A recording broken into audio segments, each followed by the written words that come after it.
Hello दोस्तों, मैं आशीष कुमार गौतम। मैं आज आपको गोलमेज सम्मेलन के बारे में बताने जा रहा हूँ।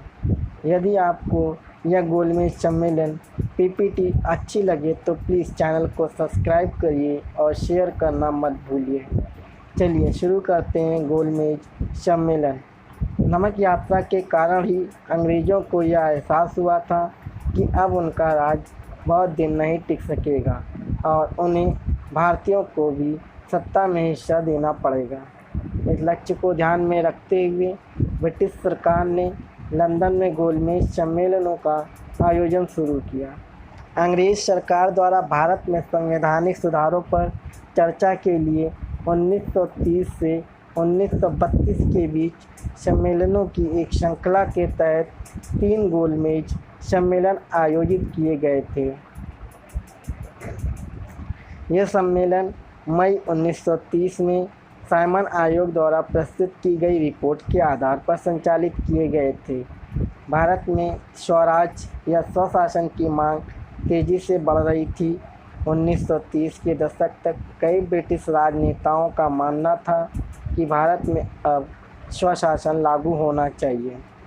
हालांकि भारतीय और ब्रिटिश राजनीतिक दलों के बीच काफ़ी वैचारिक मतभेद थे, जिनका समाधान सम्मेलनों से नहीं हो सका। गोलमेज सम्मेलन नंबर 1। प्रथम गोलमेज सम्मेलन 12 नवंबर 1930 से 13 जनवरी 1931 के बीच हुआ। दूसरा गोलमेज सम्मेलन 7 सितंबर 1931 से 1 दिसंबर 1931 के बीच हुआ, जबकि तीसरा गोलमेज सम्मेलन 17 नवंबर 1932 से 24 दिसंबर 1932 को हुआ। प्रथम गोलमेज सम्मेलन 7 नवंबर 1930 से 13 जनवरी 1931। पहला गोलमेज सम्मेलन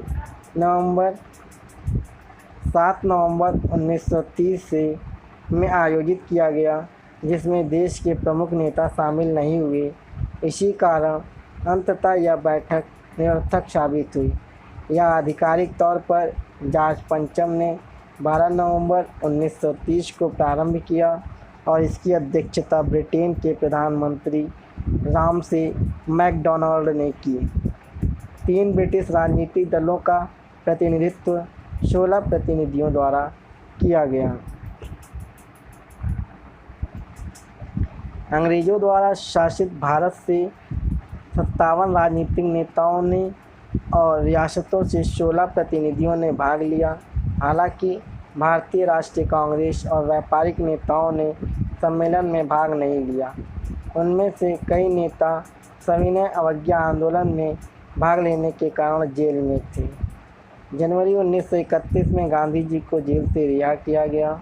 अगले ही महीने वायसराय के साथ उनकी कई लंबी बैठकें हुईं।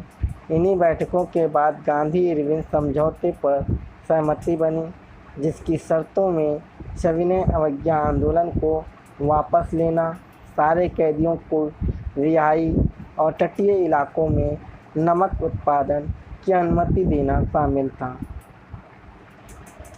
रेडिकल राष्ट्रवादियों ने इस समझौते की आलोचना की, क्योंकि गांधी जी वायसराय से भारतीयों के लिए राजनीतिक स्वतंत्रता का आश्वासन हासिल नहीं कर पाए थे।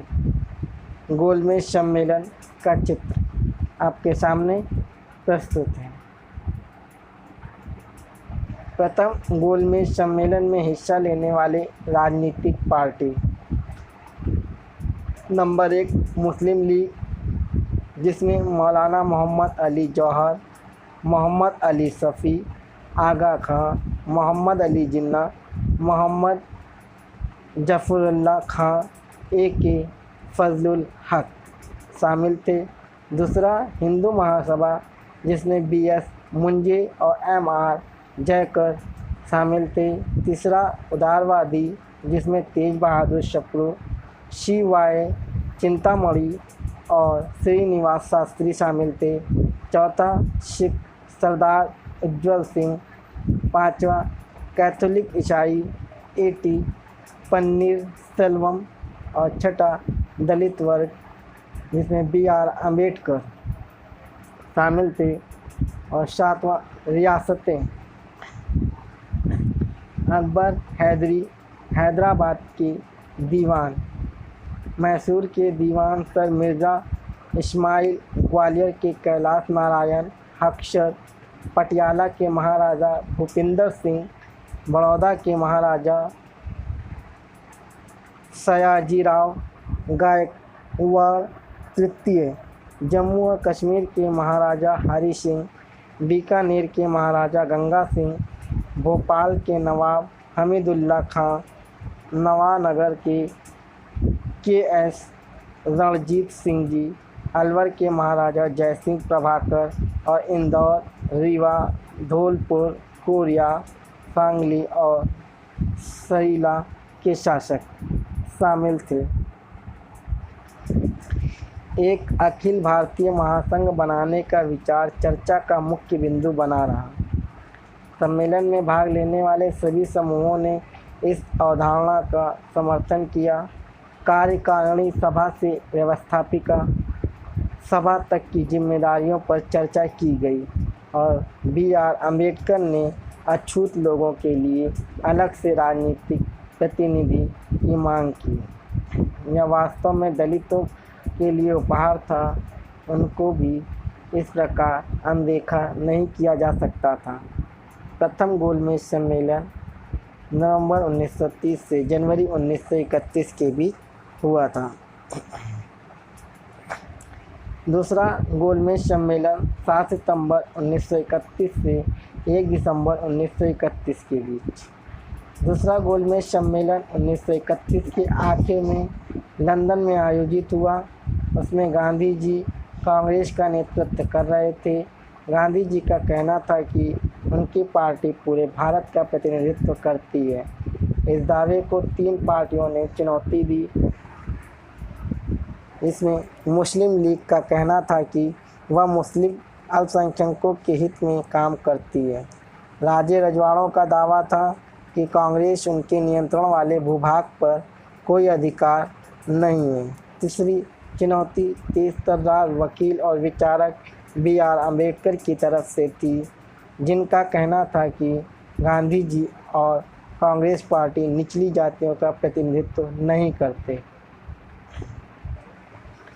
लंदन में हुआ यह सम्मेलन किसी नतीजे पर नहीं पहुंच सका, इसलिए गांधी जी को खाली हाथ लौटना पड़ा। भारत लौटने पर उन्होंने सविनय अवज्ञा आंदोलन शुरू कर दिया। नए वाइसराय विलिंगडन को गांधी जी से बिल्कुल हमदर्दी नहीं थी।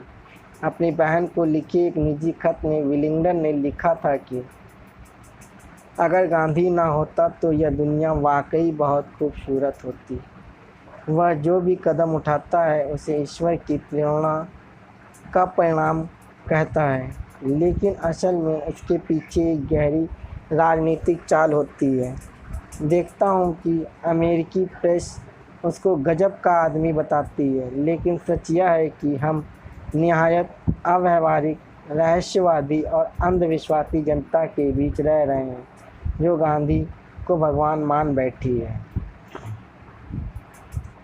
1935 में नए गवर्नमेंट ऑफ इंडिया एक्ट में सीमित प्रतिनिधिक शासन व्यवस्था को आश्वासन व्यक्त किया गया। 2 साल बाद सीमित मताधिकार के अधिकार पर हुए चुनाव में कांग्रेस को जबरदस्त सफलता मिली। 11 में से 8 प्रांतों में कांग्रेस के प्रतिनिधि सत्ता में आए, जो ब्रिटिश गवर्नर की देखरेख में काम करते थे।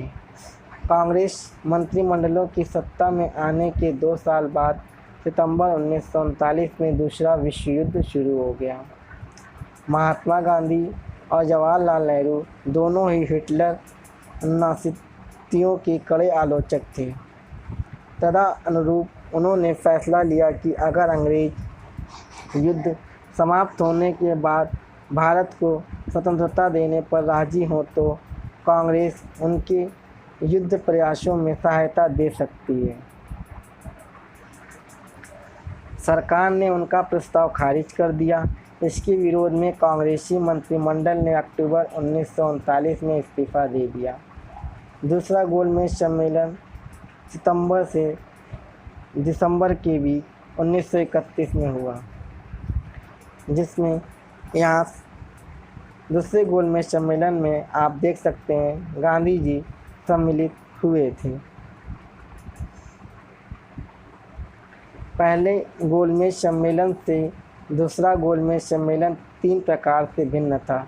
दूसरे गोलमेज सम्मेलन के प्रारंभ होने तक गांधी इरविन संधि की बदौलत इस सम्मेलन में कांग्रेस ने भी भाग लिया। भारत में महात्मा गांधी को आमंत्रित किया गया और उन्होंने एकमात्र कांग्रेस प्रतिनिधि के रूप में सरोजिनी नायडू के साथ भाग लिया।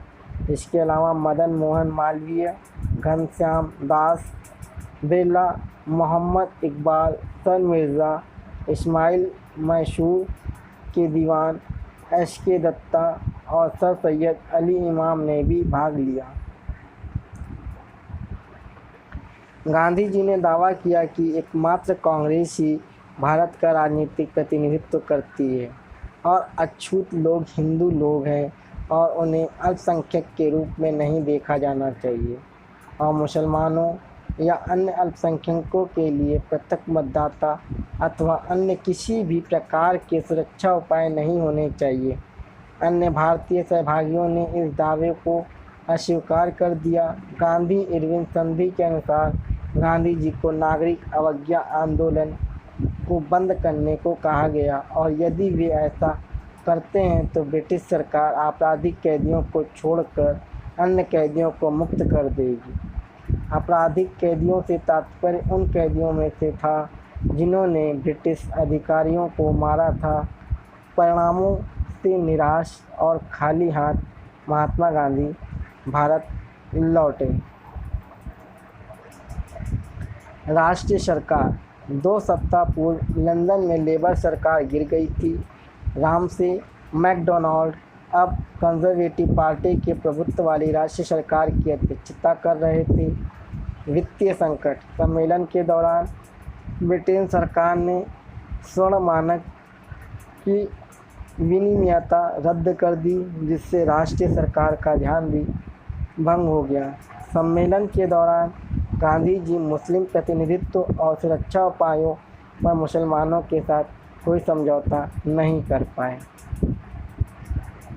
सम्मेलन के अंत में रामसे मैकडोनाल्ड ने अल्पसंख्यक प्रतिनिधित्व के संबंध में एक सांप्रदायिक निर्णय की घोषणा की और उसमें यह प्रावधान रखा कि राजनीतिक दलों के बीच किसी भी प्रकार के मुक्त समझौते को इस निर्णय के स्थान पर लागू किया जा सकता है। गांधी ने अछूतों को हिंदू समुदाय से अलग एक अल्पसंख्यक समुदाय का दर्जा देने के मुद्दे का विशेष रूप से विरोध किया। उनका अछूतों के नेता B.R. अम्बेडकर के साथ इस मुद्दे पर विवाद हुआ।